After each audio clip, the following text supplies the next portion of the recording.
नाही, डेस्टिनेशनला काय शब्द वापरला? ऑब्झर्वर. ठीक आहे, मग माझ्यासाठी प्राची कोण झाली? ऑब्झर्वर. ओके, चला मग आता काय म्हणणार तुम्ही? सोर्स. आता सोर्स मूव्ह होतोय, बरोबर आहे की नाही? Source is moving towards. आता ऑब्झर्वर कसा आहे? मला स्टेशनरीचं मला कुठे येतं स्पेलिंग, म्हणून मी म्हटलं रेस्ट ऑब्झर्वर. बरोबर आहे की नाही? प्रत्येक गोष्टीसाठी जो पर्याय आहे तो शोधायला बघा. मग आता याच्यामध्ये ऑब्झर्वर कोण आहे? तर प्राची. सोर्स कोण आहे आपला? तर आपण त्याला डीजे स्पीकर म्हटलं तरी चालेल, साऊंड सिस्टम म्हटलं तरी चालेल. मग आता हे सुंदर एक्झाम्पल इथे बघायचे. मग आता फिजिक्स मध्ये मला माहित आहे मला प्राचीची ड्रॉइंग करता येणार नाही, पण फिजिक्सचा प्लस पॉइंट काय? मी जर म्हटलं बाळांनो ही प्राची आहे का? ही प्राची आहे का? तर आहे. बरोबर आहे की नाही? चित्रकलेचा शिक्षक बेचारा रडतच असेल, त्याला काय काय काय काय ड्रॉइंग करावं लागतं. फिजिक्सचा येतो म्हणतो चला हे तर काय, एखादा एक्सपर्ट येतो म्हणतो चला ही प्राची आहे. बरोबर आहे की नाही? फिजिक्स वाला येतो मग म्हणतो ही प्राची आहे, आणि तो बिचाराचा तो ड्रॉइंग वाला मर मर मर मर 2 दिवस लावतो प्राचीला काढायला. आणि इथं म्हटलं चला इथं आमचा कोण आहे? स्पीकर आहे. डी म्हणजे सोर्स आहे. मग याचा अर्थ इथं आहे आमचा स्पीकर, इथं आहे आमचा ऑब्झर्वर किंवा आमचं डेस्टिनेशन. सोर्स डेस्टिनेशन, सोर्स किंवा ऑब्झर्वर म्हणा. आणि या दोन्ही मधलं हे डिस्टन्स किती आहे? डी आहे. ज्याला असलं कळत नाही त्यानं म्हणायचं काहीतरी आहे. त्याला काहीतरी म्हणण्यापेक्षा ते इमॅजिन पण करायला प्रॉब्लेम क्रिएट करतो. किती घेऊ अरे किती तर घ्यायचे ना, तर त्याला म्हणतो 100 मीटर घे. मग आता पहिल्यांदा आम्ही दोन्हीच्या दोन्ही कसे समजणार? रेस्ट बर का, हे इथं भले सोर्स मूव्ही म्हटले पण या केसमध्ये मी तर स्टार करतो. हा आहे सोर्स आणि हा आहे ऑब्झर्वर.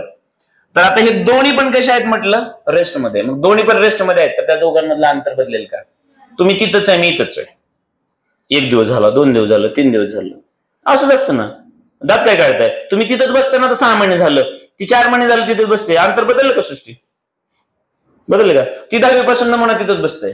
त्यात तिला 4 वेळा मलेरिया झाला, डास चावचा विचार नाही शिकला. हा कोपऱ्यात. अरे ते गुड नाईट वाले ऍड करत नाहीत का? कोने में क्या होता है? मच्छर होते ना, ती कोपऱ्यातच जाऊन बसते बराबर. विचारा तिला कितीदा 3दा जर झाला तर मलेरिया. मग ते कशामुळे झालंय? त्या कोपऱ्यातल्या डासामुळे. बा कुणाला झाला ना, तिलाच कसं काय होतं? मग ती 2 वर्ष झालं तिथंच बसते, मी इथंच आहे, अंतर फिक्स आहे ना. मग याचा अर्थ आम्ही ही सिच्युएशन घेतो याच्यामध्ये. मग आता हा सोर्स आहे. मग आता या स्पीकर मध्ये या ह्याच्यामध्ये ढोल वाजायला चालू झाला. ढोल वाजवणारा बॅच गायबच आहे. ठीक आहे, ते ढोलच वाजवायला गेला असणार. बरोबर आहे की नाही? हा का उद्या इंग्लिशचा पेपर आहे म्हणून ते म्हणणार ते वाजून आपलाच वाजलाय त्यापेक्षा. मग ढोल वाजवला आणि म्हटलं चला त्याची फ्रिक्वेन्सी आता चला चालेल काय अडचण नाही, बऱ्यापैकी घेऊया, सारखं 100 नको. किती वेव्हलेंथ घेतली, सॉरी फ्रिक्वेन्सी किती घेतली? 200 हर्ट्झ. मग या डीजे मधून म्हणा, स्पीकर मधून म्हणा, साऊंड सिस्टम मधून म्हणा, आवाज जो येतोय ना त्या ढोलचा, त्याची फ्रिक्वेन्सी किती आहे? 200 हर्ट्झ. म्हणजे सिग्नल किती आहे? 200 हर्ट्झचा. आता हा सिग्नल एअर मधून आपल्या ऑब्झर्व्हरवर जाणार. बरोबर आहे ना? आता हा जो आमचा ऑब्झर्व्हर आहे तो ऐकणार किती? 200 हर्ट्झ ऐकणार, कारण दोन्ही मधलं डिस्टन्स बदललेलं बिलकुल नाही. मग जे फेकलं तेच पकडलं. कॉन्सेप्ट कळाली की मग या केसमध्ये असतं सिन्स. मला असं वाटतं काल का परवाच मी लेक्चर अपलोड केलंय, व्हेलॉसिटी ऑफ ट्रान्सवर्स वेव्ह, याच्यावरती म्हटलं होतं v is equal to f into lambda. बरोबर आहे की नाही? ह्याच्यावरती एक लेक्चर सेपरेट घेतलेलं, ती मी अपलोड केलंय, कालच केलं वाटतं बहुतेक, तुम्ही बघू शकता युट्यूब वरती. मग आता मजा बघा, तुम्ही फ्रिक्वेन्सी जी टाकली तीच याने घेतली ना, मग माहित आहे since f is equal to v by lambda. ही आहे तुमची ओरिजिनल कंडिशन, जी आम्हाला इथं नकोय. मग आता जो मुद्दा येतो याच्यामध्ये काय होतं? सोर्स कसा आहे? मुव्हिंग आहे. सोर्स काय होतोय? मूव्ह होतोय. मग तो कुठं जातोय? तर टुवर्ड्स दी रेस्ट ऑब्झर्वर. म्हणजे याचा अर्थ ही साऊंड सिस्टम किंवा हा जो साऊंडचा सोर्स आहे तो कोणाकडे चाललाय? प्राचीकडे चाललाय. लक्षात आलं का? मग प्राचीकडे चालल्यामुळे हळूहळू त्या दोघांमधलं अंतर वाढत जाणार ना. काय होणार? नक्की का? आता ती चक्क झोपायला लागली रे. ठीक आहे असो, कोणाच नाही रे, काहीतरी बनावं लागतं ना. हा, तुम्ही काय सिरियस व्हायला? मग आता पुढची जी डायग्राम बनणार, पुढच्या डायग्राम मध्ये ही कोण आहे? हा, हे आहे ऑब्झर्वर. ठीक आहे, मग इथं कोण आहे आमचं? हा, ही आहे साऊंड सिस्टम ना. चलो, हे साऊंड सिस्टम. मग दोन्हीतलं अंतर किती होतं तुमचं? डी ना रे बाळांनो. हा, काय घ्यायचं ते घ्या. मग आता शांत डोक्याने बघा. आता हे कसं आहे रे बाळांनो? रेस्ट आहे. पण साऊंड कसा आहे? मुव्हिंग आहे, मोशन मध्ये आहे तो, बरोबर आहे की नाही? मग आता नीट बघायचं, याला काही ना काही स्पीड असेल ना. मग आपण अगोदर म्हणावं लागतं लेट, किंवा इकडं याला थोडस मूव्ह करतो आणि याला म्हटलं चल, किंवा नवीनच टाकतो सगळं. चला इकडे बघा. आता इथं हा घेतला आम्ही समजा सोर्स, आणि इथं काय घेतलं आम्ही? हे ऑब्झर्वर घेतलं. ठीक आहे, आता इकडे म्हटलं लेट. लेट व्ही काय आहे? तर वेलॉसिटी आहे. कुणाची वेलॉसिटी असेल? Velocity of sound. बरोबर आहे का रे बाळांनो? जो ढोलचा आवाज तुमच्या कानापर्यंत येतोय तो म्हणजे साऊंड आहे. आणि साऊंडची स्पीड जनरल एअर मध्ये किती असते? 340 मीटर पर सेकंड एवढी असते, बरोबर आहे की नाही? हा, मग त्याच्यानंतर म्हटलं बघा आता इथं एफ. एफ का आहे? तर त्या डीजेनं, त्या स्पीकरनं, त्या साऊंडनं बाहेर फेकलेली, हा पण कसली? ओरिजिनल ना. मग त्यालाच तुम्ही असं म्हटलं तर चालेल, ऍक्च्युअल फ्रिक्वेन्सी. बरोबर आहे का रे बाळांनो? आता मला सांगा, कॅपिटल व्ही जो घेतलाय आम्ही, तो कोणाच्या स्पीडसाठी घेतलाय? साऊंडच्या. पण साऊंड तर जातोय, पण त्याचबरोबर म्हणजे आवाज तर जातोय, पण त्याचबरोबर तिथली जी सिस्टम आहे, फॉर एक्झाम्पल आपण इथंच आहोत, इथं नाचतोय आपण, मग तो डीजे वाला गाणं म्हणत म्हणत म्हणत म्हणत म्हणत पुढेच येतोय. याचा अर्थ तो ज्याच्यामध्ये ठेवलाय, फॉर एक्झाम्पल आपल्याकडे ट्रॅक्टर मध्ये ठेवतात, तर त्या ट्रॅक्टरची पण काही ना काही स्पीड असेल ना. म्हणजे त्याला तुम्ही काय म्हणणार? स्पीड ऑफ सोर्स ना. हा, मग मी याला असं घेतलं तर चालेल, यू ला म्हटलं स्पीड ऑफ सोर्स म्हटलं, चालेल का रे बाळांनो? मग लॅम्बडा काय असेल? तर ऍक्च्युअल वेव्हलेंथ असेल ना रे बाळांनो. Actual wavelength. मग तुम्हाला कळालं असेल की since V is equal to F into lambda, ही सुरुवातीची कंडिशन. पण आम्हाला काय हवंय की आता हा मूव्ह होणार आहे, कोण? सोर्सच मूव्ह होणार आहे, म्हणजे साऊंड सिस्टमच मूव्ह होणार आहे, आणि ऑब्झर्वर तिथंच थांबलाय. मग ही सिच्युएशन नाही कळाली तर लक्ष द्यायचं की आत्ता आत्ता तुम्ही आहे तिथंच आहे. फॉर एक्झाम्पल वैष्णवी तिथंच आहे. वैष्णवी म्हणजे माझ्यासाठी कोण आहे? ऑब्झर्वर. आणि मी बोलतोय म्हणजे आता हा कोण आहे? सोर्स. मग आता ह्या सिच्युएशन मध्ये मी बोलत बोलत बोलत बोलत बोलत इथं आलो ना, मग आपल्यामधलं डिस्टन्स लक्षात आलं का? मी काय बोलायला समजतं ना. मग जी स्पीड आहे साऊंडची ती तर ऍज इट इज आहे, त्याचा काही विषय नाहीये. पण मी पुढे मागे झाल्यामुळे इम्पॅक्ट काय होतो हा विषय आहे. आणि मग तुमच्या लक्षात आलं असेल की आता पहिली सिच्युएशन तर आम्ही एकदम चांगल्या पद्धतीने बघितली, आमचा फॉर्म्युला कसा क्रिएट झाला कळालं. आता दुसऱ्या सिच्युएशन मध्ये बघा बाळांनो, शांत डोक्याने बघायचं. तर आता तुम्ही मला सांगा, या केसमध्ये जर तुम्हाला ही पुढची सिच्युएशन कशी वाटते बघा. आता मला सांगा, since lambda is equal to V by F. बरोबर आहे का बाळांनो? Lambda is equal to V by F. आता मजा काय आहे बघा, इथपर्यंत जर तुम्हाला सगळं समजलं असेल तर आता तुमच्या डोक्यात एकच पाहिजे की ज्या वेळेस सोर्स पुढे सरकतो त्यावेळेस त्या दोघांमधलं डिस्टन्स जे आहे ते डीच राहतं का डिस्टन्स कमी होतं? त्या दोघांमधलं डिस्टन्स डीच राहतं का कमी होतं? पक्का? नक्की? इथपर्यंत ओके सगळं? मग तुम्ही इमॅजिन करा बाळांनो की समजा मी हे सगळं एकाच सेकंदासाठी घेतलं. किती वेळासाठी घेतलं? हे एकाच सेकंदासाठी घेतलं. तर आता काय होईल मला सांगा तर या केसमध्ये, की मी जर म्हटलं, आता नीट बघा, आता इथं मात्र ट्रिक एक छोटीशी गोष्ट आहे, तर लक्षच द्यावं लागेल. मी म्हटलं बाळांनो एका सेकंदामध्ये साऊंड किती जातो? तर तुम्ही म्हटलं 340 मीटर. म्हणून मी हे डिस्टन्स 340 घेतलं तर चालेल का 2 मिनिटासाठी? चालेल का? आता बघा, आता मी कसं शिकवायला, म्हणजे पुन्हा तुम्ही नोट्स रेफर करायच्याच आहेत, काय अडचण नाही. मग हे डिस्टन्स आहे एका सेकंदासाठी, तर मी म्हटलं हे 340 मीटर पर सेकंद आहे, म्हणजे इथला आवाज इथं एका सेकंदात जातोय ना, बरोबर आहे की नाही? इथला आवाज इथे किती वेळा जाणार, कारण अंतर किती आहे 340 आणि साऊंडची स्पीड किती आहे 340, म्हणजे साऊंड किती सेकंदात जाणार इथं एका सेकंद. इथपर्यंत ओके आहे का, काय डाऊट? बिलकुल.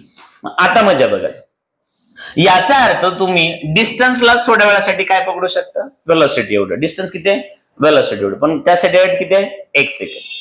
आता मजा बघा की हा जो स्पीकर आहे, म्हणजे ही साऊंड सिस्टम जी आहे ती पुढे चालली ना, आणि त्याची स्पीड किती आहे तर यू एवढी आहे, बरोबर आहे का? मग आता हा जर पुढे जातात बघा, हा रेस्ट मध्ये होता तर आवाज एका सेकंदात जात होता. आता हा एका सेकंदामध्ये समजा 20 मीटर पुढे आला. किती पुढे आला, 20 मीटर पुढे आला. एका सेकंदात किती मीटर पुढे आला, 20 मीटर. तर इथला आवाज जो आहे तो थोडासा लवकर पोहोचणार का उशिरा पोहोचणार? अंतर वाढले का कमी झाले? मग अंतर कमी झाल्यामुळे आवाज लवकर पोहोचणार का उशिरा पोहोचणार? जोरात रे, बरोबर आहे की नाही? इथपर्यंत डोक्यात घुसतंय का, इथपर्यंत नक्की कळालंय का? ओके. मग जर हे कळालं असेल तर एक छोटस काम करायचं, एकदम छोटस, ती म्हणजे अगोदर ही ओरिजिनल कॉन्सेप्ट फक्त घ्यायची, ओरिजिनल सुरुवातीची. थांबा एकच मिनिट, थांबा 1 मिनिट फक्त. हा, ही घ्या अगोदर. याच्यामध्ये काय आहे तर V is equal to F lambda. हे कशासाठी कंडिशन आहे, बोथ रेस्ट साठी, बरोबर आहे की नाही? चला आहे का नाही, चला आता हे समजण्यासाठी, आता मी तर बऱ्याचदा इथं सगळ्यात अगोदर मी डी घेतला होता ना, पण तुमच्या नोट्सने काय घेतलाय, V घेतलाय. मी दोन्ही गोष्टी जुळवल्यात ना. बघ, बोलताना काय बोललोय, अंतर डी आहे, किती घेतलंय 340, पण आवाज एका सेकंदात किती जातो 300. मग इथं गाणं वाजायला चालू आहे किंवा इथे ढोल वाजायला चालू आहे, इथला ढोल बडावला की बरोबर एका सेकंदात आवाज ऐकायला येतो ना, असं आहे. पण आतापर्यंतची सिच्युएशन काय होती तर तुम्ही थिएटर मध्ये गेलात, मस्तपैकी पिक्चर बघायला बसलात, पडदा तिथंच आहे, तिथले साऊंड सिस्टम तिथंच आहे, आणि तुम्ही 2 तास काय तुमच्या खुर्चीवर उठत नाही. म्हणजे ना सोर्स मध्ये मोशन होतं ना ऑब्झर्वर मध्ये मोशन होतं, ही सिच्युएशन होती. पण आता इथून पुढची सिच्युएशन अशी झाली की हा सोर्स कसा आहे, स्पीड मध्ये आहे, म्हणजे मी तुमच्याकडे येत होतो, मी म्हणजे हा, आणि तुम्ही ऐकणारे तिथंच होता. तर आता मजा बघा. आता चला, सिन्स जेव्हा रेस्ट मध्ये होते तेव्हा lambda is equal to V by F ना रे बाळांनो, कारण इथं जे बोललो ही ओरिजिनल किंवा ट्रू फ्रिक्वेन्सी आहे ना, किंवा ऍक्च्युअल फ्रिक्वेन्सी आहे, आणि हे V याचाच अर्थ या दोन्ही मधलं काय घेतलेलं आहे मी, डिस्टन्स घेतलेला आहे, बरोबर आहे का? तुम्ही त्याला डी पण करू शकत होतात, पण मी म्हटलं एका सेकंदात कव्हर केलेलं डिस्टन्स हे डीच होईल, बरोबर आहे का, किंवा V होईल. मग आता दुसरी सिच्युएशन, नाव आता मजा बघा. मी म्हटलं आता लेट लॅम्बडा 1 म्हणतो याला, मी काय म्हणतो लॅम्बडा 1 किंवा लॅम्बडा एपी म्हटलं. याचा अर्थ काय असेल, एपीचा अर्थ आंध्र प्रदेश, एपी ऍपरंट, बरोबर आहे ना. हा टाकतो वेगळी पण ऐकायला वेगळी वेव भेटणार आहे. म्हणजे आता ही वेवलेंथ कशी आहे, ऍपरंट आहे. का खोटी ऐकायला भेटते, कारण आता सोर्स कसा झालाय, मोशन मध्ये यायला आता, बरोबर ना. इथं खरी खरी भेटली कारण दोन्ही कसे होते, रेस्ट. आता इथं खोटं होतं. मग इथं मला सांगा, आता तुमची ओरिजिनल फ्रिक्वेन्सी एफच आहे की नाही? अरे ओरिजिनल फ्रिक्वेन्सी एफच आहे, पण घोटाळा कुठं झालाय, कारण तुमच्या या फ्रिक्वेन्सीला, तुमच्या या आवाजाला एवढं डिस्टन्स कव्हर करायचंय का सोर्स मोशन मध्ये आल्यामुळे हळूहळू तुमचं डिस्टन्स कमी कमी व्हायलंय. सगळ्यात ट्रिकी पॉइंट कळालाय सगळ्यांना. अगोदर किती होतं तुमचं 340, जेव्हा कोणच हालत नव्हतं जागेतलं, पण आता तो स्पीकर पुढे पुढे पुढे पुढे यायले ना. आता तुम्ही विचार करा, इमॅजिन करा, स्पीकरची स्पीड किती घेतली मी, 20 मीटर, किंवा आपण असं घेऊया, थांबा, 100 मीटर पर सेकंड. ही कोणाची स्पीड आहे, स्पीकरची, आणि 340 कोणाची आहे, बाहेर पडणाऱ्या आवाजाची. दोन्हीतला फरक कळाला. इथं माझी जेवढी स्पीड आहे तेवढी स्पीकरची असणार ना. मी फास्ट पळालो फास्ट होईल, स्लो पळालो स्लो होईल, पण आवाजाची किती आहे, 340 आहे, एवढं तर कळतं ना. मग आता मजा बघा, एका सेकंदात आवाज 340 मीटर जातो, पण एका सेकंदात स्पीकर पुढे किती गेलाय, बरोबर आहे की नाही. मग हा इथं आल्यानंतर जो आवाज आला इथं आल्यानंतर आणि इथं आल्यानंतर, तर तुम्हीच मला सांगा, इथून इथं जो आवाज गेला, साऊंड ट्रॅव्हल झाला, त्याला 1 सेकंद लागला, पण इथून इथं जातो त्याला 1 सेकंद लागेल का, वेळ कमी लागेल? कारण एवढं डिस्टन्स पुढे कमी कव्हर करावं लागेल की नाही. मग इथं तुमच्या लक्षात आलं असेल, v मायनस अंतर एवढं कमी झालं ना, आणि हे म्हणजे कुणाची स्पीड आहे, तर सोर्सची ना. मग सोर्सची स्पीड आम्ही किती घेतली? डोक्यात गेलं का? नक्की. मग आता तुम्ही मला सांगा, तर या केसमध्ये चांगलं तुम्हाला समजलेलं असेल असं मला वाटतं. हे खरं खरं तुम्हाला कळालंय का? मग जर तुम्हाला हे समजलं असेल की इथली ऍपरंट जी वेलोसिटी आहे तीच वेगळी असते ना, ऍपरंट सॉरी वेवलेंथ जी आहे ती वेगळी आहे की नाही? मी काय बोलतोय समजतंय का तुम्हाला? मग आता वेवलेंथ वेगळी काय कळायला मिळाली? या स्पीडमुळे, बरोबर आहे का? जर ही स्पीड 0 असेल तर v/f होईल, आणि v/f म्हणजे ओरिजिनल वेवलेंथ, म्हणजे सुरुवातीच ऐकायला भेटेल, बरोबर आहे की नाही? मग इथपर्यंत सोबत असाल तुम्ही असं मला वाटतं.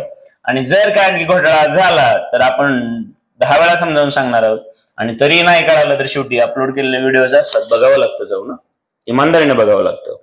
आणि मग जर हे समजलं असेल तर आता तुमच्या लक्षात आलं असेल, सिन्स बघा आता v is equal to f into lambda original साठी, therefore original frequency f is equal to v by lambda. मग ऍपरंट फ्रिक्वेन्सी सुद्धा v बाय लॅमडा ऍपरंटच असेल ना. पण तुमच्या हे लक्षात यायला पाहिजे की जर तुम्हाला ऍपरंट काढायचे असेल तर वेवलेंथ सुद्धा कशी लागेल? ऍपरंटच लागेल, बरोबर आहे की नाही? मग ऍपरंट वेवलेंथ तर तुम्ही ऑलरेडी शोधलेले आहे. कुठला फॉर्म्युला आहे त्याचा आता ऍपरंटचा? v minus u divide by f ना रे. म्हणजेच v ओरिजिनल अंतर त्या दोन्हीतलं पहिलं 340 होतं ना, पण पुन्हा ते कमी झालं कितीने? v बाय u ने इंटू ओरिजिनल फ्रिक्वेन्सी, बरोबर आहे की नाही? मग आता तुम्ही मला सांगा, थोड्या वेळासाठी हा जर फॉर्म्युला मी इथं लिहायचा म्हटलं, मांडायचा म्हटलं, तर हा असा होईल ना रे बाळांनो. इकडे बघा, परत मी घेणार आहे सगळं. देअरफॉर ऍपरंट खोटी खोटी फ्रिक्वेन्सी जी आपल्याला ऐकायला मिळते ती काय भेटते? v मायनस v, सॉरी झालं नीट लिहितो, v divide by v minus u into he original frequency, बरोबर आहे की नाही? मग तुम्हाला माहित आहे ओरिजिनल फ्रिक्वेन्सी कशावर अवलंबून आहे? तर याच्यावर अवलंबून आहे ना रे. जेवढी स्पीड जास्त असेल, जेवढी याची स्पीड जास्त तेवढी या दोघांची व्हॅल्यू कमी होणार ना. कशी ती बघा आता, याचे 300 400 थोड्या वेळासाठी 400 घ्यायचे, थांबा, याचे 400 याचे 100 आहे ना, तर डिव्हिजन मध्ये 300 राहिले. समजा याची 400 आणि याचे 200 घेतले, डिव्हिजन मध्ये किती आले? 200. याचे 400 आणि याचे पण 300 झाले, तर डिव्हिजन मध्ये फक्त किती आले? 100. याचेही 400 आणि याचे 300 नाही होणार, तर डिव्हिजन मध्ये किती आले? फक्त 1 आले. मग याचा अर्थ हा जसा वाढत जातो तसं दोघांची व्हॅल्यू कमी कमी होत जाते. तुम्हीच मला सांगा, एक्स बाय वाय आहे, याची व्हॅल्यू जेवढी कमी कमी कमी कमी तेवढा हा झेड वाढत जाणार ना. याचा अर्थ काय? तर आम्ही 5वीला शिकलेलं असतं की याला अंश म्हणायचं, याला छेद म्हणायचं. छेद जेवढा छोटा होतो तेवढं त्यांचं गुणोत्तर, त्यांचे रेशो, त्याची व्हॅल्यू काय होत असते? वाढत असते. मग हा जेवढा वाढत जाणार तेवढी याची व्हॅल्यू कमी कमी होत जाणार, म्हणजेच बाळांनो ह्याची टोटल व्हॅल्यू वाढत जाणार, म्हणजेच फ्रिक्वेन्सी वाढत जाणार. लक्षात आलं का? मग तुम्ही बघा आता न्यूमरेटर आणि डिनॉमिनेटर मध्ये हा जर तुम्ही 400 पकडला थोड्या वेळासाठी आणि हा जर तुम्ही 100 पकडला, तर तुमच्या लक्षात येईल 400/300 होणार, म्हणजेच याची व्हॅल्यू 1 पेक्षा मोठीच येणार ना. म्हणजेच f इंटू 1 पॉइंट समथिंग, 1 पेक्षा मोठी कुठलीही गोष्ट तर ही वाढतच जाणार ना. Therefore apparent frequency is greater than the original frequency, बरोबर आहे की नाही? मग आता साऊंड बडवत होतो मी, त्याची फ्रिक्वेन्सी किती होती? 200 हर्ट्झ ना, बरोबर आहे ना. मी ढोल बडवत होतो ना, तो त्याची फ्रिक्वेन्सी किती होती? 200. मग तुम्हाला 200 ऐकायला भेटणार का 200 पेक्षा जास्त? 200 पेक्षा जास्त. आता हे परत एकदा घ्यायचंय, कारण हा तुमचा प्रॉब्लेम आहे, तुम्ही इमॅजिन कमी करता. ऍज इट इज सगळं तसं होत नसतं बाळांनो. तुम्हाला आम्हाला सगळ्यांना कळायला पाहिजे की आज बघा एक साधी सोपी गोष्ट की एखाद्याचं ब्रेन ज्यावेळेस इमॅजिनेटिव्ह असतं, इमॅजिन चांगलं करतं, त्यावेळेस जगाला त्याचा काय फायदा होतो? एक साधा सोपा माझा क्वेश्चन आहे तुम्हाला. तुमच्यातल्या बऱ्याच लोकांनी आता काल परवा पण मागच्या काही वर्षामध्ये जर आपल्या इंडियन मूव्ही इंडस्ट्रीमध्ये जर बघायला गेलं तर बाहुबलीनं सगळं बदलून टाकलं. बाहुबली बघितलं ना असं कोणी नसेल. सगळ्यांनी बघितलं ना बाहुबली मूवी? तुम्ही मला सांगा की सगळ्यांची कामं कशी असतात बघा, की ज्यावेळेस एखादा स्टोरी रायटर स्टोरी लिहित असतो ना, तेव्हाच त्याला असं इमॅजिन झालेलं असतं, तेव्हाच त्याने लिहिलंय ना ते. म्हणजे इमॅजिन अगोदर कोणाला झालंय? स्टोरी रायटरला, म्हणजे लिखाण करणारा सगळ्यात महत्वाचं झालं की असा असा आहे, अशी एक राणी आहे, असा एक राजा आहे, त्यांचं असं राज्य आहे वगैरे वगैरे त्याने लिहिलं. पण त्याला लिहिताना काही मोठी गोष्ट करावी लागली नाही, त्याने जे वाटलं ते लिहिलं समजा. पण सगळ्यात टफ काम काय आहे, तर ज्या स्टोरी रायटरला जे कळालं ना ते तुमच्या आमच्या समोर दाखवायचे, व्हिज्युअलाइज करायचे. ह्या सगळ्यात महत्वाचा रोल कोणाचा येतो? डायरेक्टरचा. कोणाचा येतो? डायरेक्टरचा. कारण पैसे देणं प्रोड्युसरचं काम आहे मान्य, पण त्याला समजून घ्यायचे की बाबा तो राणीचा महल तसंच असणार आहे, ह्या बाजूला कारंजे असतील, इकडे मोठं गार्डन असेल, असं असेल तसं असेल, हे त्याला व्हिज्युअलाइज करायचं. मग इमॅजिन होतंय, व्हिज्युअलाइज होतंय, सगळं होतंय. तेव्हा ज्यावेळेस डायरेक्टरला त्यावेळेस तो सांगत असेल ना की हा महल असा दाखव, ते तसं दाखव, इथून एक मोठी नदी दाखव, तिथं झरणा दाखव, तिथं असं कर तसं कर. हे शेवटी ग्राफिक्सचे इफेक्ट आहे, तुम्हाला प्रोग्रामिंग करायचे त्यासाठी. पण तुम्ही एक समजून घ्या बाळांनो, जर ते इमॅजिन नाही झालं तर आपल्या समोर तेवढी सुंदर मूवी आली असती का? नाही. काल परवा काहीतरी मागच्या एक वर्षभरापूर्वी अवतार नावाची आणखी एक मूवी आली होती, ते ओरिजिनल सिक्वेन्स पुढे आला होता. म्हणजे काय होतं, ज्यावेळेस टीचर सांगतो त्यावेळेस टीचरने ते इमॅजिन केलेलं असतं. समजा मी रायटर आहे आणि तुम्ही डायरेक्टर आहे, तुम्हाला अगोदर समजायला पाहिजे तरच तुम्ही मूवी पुढे ड्राईव्ह करणार आहे. म्हणजे किती साधी सोपी गोष्ट होती. मी हे रिपीट काय घेणार आहे, कारण माझं सगळ्यात लक्ष असतं पहिलं फाउंडेशन कडे. एकदा ते झालं ना तुमचं, पुन्हा तुम्ही इतका फास्ट पडतो तुम्हाला पुन्हा माझी सुद्धा गरज लागत नाही. मी हे परत एकदा घेतोय, नीट बघायचं आता वेगळा, कारण एका रस्त्याने मी तुम्हाला ती गोष्ट समजून सांगितली, तुमच्यातल्या काही लोकांना कळाली, काही लोकांना नाही कळाली. आता तीच गोष्ट मी त्या मेथडने नाही समजून सांगणार, आता मेथड थोडीशी बदलणार. परत बघा इकडे, नीट बघा आता. ही पहिली केस आहे, ही दुसरी केस आहे. पहिल्या केसमध्ये बोथ आर रेस्ट ना रे, बोथ रेस्ट. बोथ म्हणजे कोण? ऑब्झर्वर आणि सोर्स. सोर्स म्हणजे काय, तर ढोल आहे ना वाजणारा बाबांनो, तर तो ढोल, हा मी ढोल असा दाखवला, चालतं का? हा ढोल बडवायला चालू आहे आणि तो कुणीतरी ऐकायला चालू आहे. तर नाचायचं बस नाही, एवढं वेळ नाचून नाचून तर म्हणला ते. मध्ये एकदा ढोल बडवायला चालू आणि हे नाचायला चालू आहे. याची ओरिजिनल फ्रिक्वेन्सी, ऍक्च्युअल फ्रिक्वेन्सी किती आहे? 200 हर्ट्झ. डिस्टन्स डी किंवा व्ही घेतलेला आहे ना, हा दोन्ही रेस्ट मध्ये असल्यामुळे ते फिक्स राहणार ना, बदलणार आहे का? नाही. मग जेवढी प्रोड्यूस केली तेवढीच याने ऐकली, म्हणजे याच्यापर्यंत पोहोचली किती? 200 हर्ट्झ, म्हणजेच ओरिजिनल किंवा ऍक्च्युअल. बरोबर आहे की नाही? ही पहिली सिच्युएशन. आता दुसरी सिच्युएशन मध्ये हा जो ढोल आहे, हा ढोल, आणि हा कोण आहे? ऑब्झर्वर. मग हा ऑब्झर्वर आहे तर हा कोण आहे? सोर्स. आणि सुरुवातीला या दोन्ही मधलं डिस्टन्स किती आहे? तर व्ही एवढा आहे. म्हटलं चालेल का? पण आता ह्या ढोलला ना खाली चाकं लावलेले आहेत. काय लावलेले आहेत? चाकं. आणि रिमोट कंट्रोलच्या गाडीसारखं ते स्वतःच पळतं समजा. कळलं का? आता तुमचा जो ढोल आहे तो ढोल कुणाकडे चाललाय? ऐकणाऱ्या व्यक्तीकडे. मध्ये ढोलची स्पीड किती घेतली आम्ही? व्ही. आणि ढोल मधून आवाज जो बाहेर पडतो त्याची किती घेतली? व्ही. आणि अंतर पण किती आहे? सुरुवातीला व्ही एवढंच आहे. लक्षात आलं का? आता कंडिशन कळाली. मग आता पहिल्या केस मध्ये काय होतं, तर हे तुम्हाला माहित आहे, original since V is equal to F into lambda. Therefore lambda is equal to V divide by F. ही पहिली केस आहे. बरोबर आहे की? ही पहिली केस आहे. मग आता मुद्दा काय होतो की ज्या वेळेस आम्हाला हे समजतं तर आमच्या डोक्यात एकच असलं पाहिजे की आता आम्हाला काय बघायचं या सिच्युएशन मध्ये. आता ही ओरिजिनल फ्रिक्वेन्सी आहे किंवा सॉरी ऍक्च्युअल वेव्हलेंथ आहे आणि ऍक्च्युअल फ्रिक्वेन्सी आहे. पण आता मी इथं मला खरी वेव्हलेंथ किंवा खरी फ्रिक्वेन्सी भेटते का? नाही. तर ऍपरंट भेटते, खोटी भेटते. म्हणून मी या वेव्हलेंथला सुद्धा काय म्हटलं? ऍपरंट म्हटलं. ऍपरंट म्हणजे आभासी असते. आपण रिअल डेप्थ आणि ऍपरंट डेप्थ बघितलंय. म्हणजे तसं नसतं पण वाटत असतं असं. तर हे तुमच्या लक्षात आलं असेल की या केसमध्ये फ्रिक्वेन्सी एफ ओरिजिनल असणार, पण डिस्टन्स आता आहे तेवढंच असेल का थोडंसं कमी होईल? का कमी होईल? तर याची स्पीड पुढे आल्यामुळे त्या आवाजाला कमी अंतर कव्हर करावं लागेल. मग तुमची ऍपरंट वेव्हलेंथ तुम्हाला समजलेली आहे का? ऍपरंट वेव्हलेंथ समजली. मग आता मुद्दा येतो की जर ही तुमची ऍपरंट वेव्हलेंथ आहे तर तुम्हाला माहितीच आहे since frequency F is equal to V by lambda ना. पण जर तुमची वेव्हलेंथच बदलत असेल तर तुमची फ्रिक्वेन्सी सुद्धा बदलणारच ना. मग याच्यामध्ये जर मी हे ऍपरंट म्हटलं, खोटी म्हटलं तर फ्रिक्वेन्सी सुद्धा कशी असणार?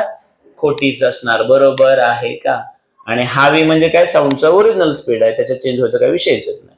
आता तुम्ही मला सांगा, therefore apparent frequency is equal to V divide by लॅम्बडाची किंमत ऑलरेडी इथं आहे, आम्ही ठेवली V minus U divide by F ना रे.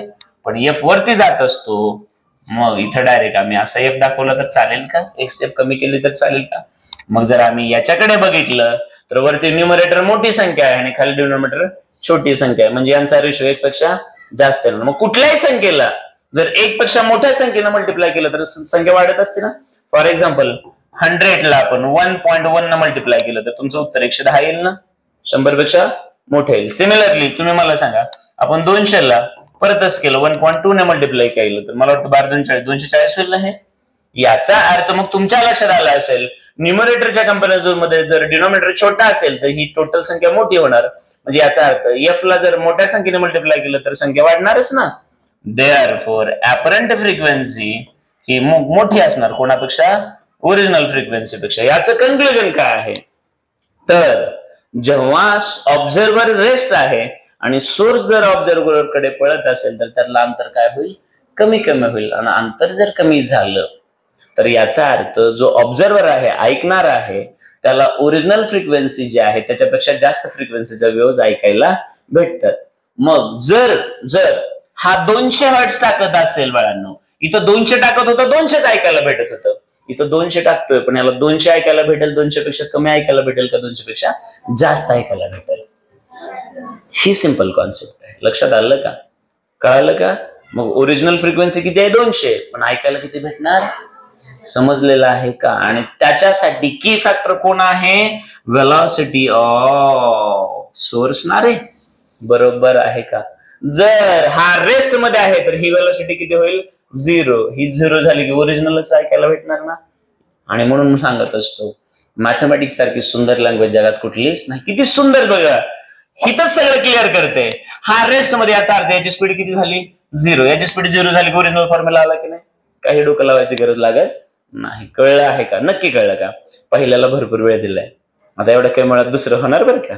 ओके, नक्की.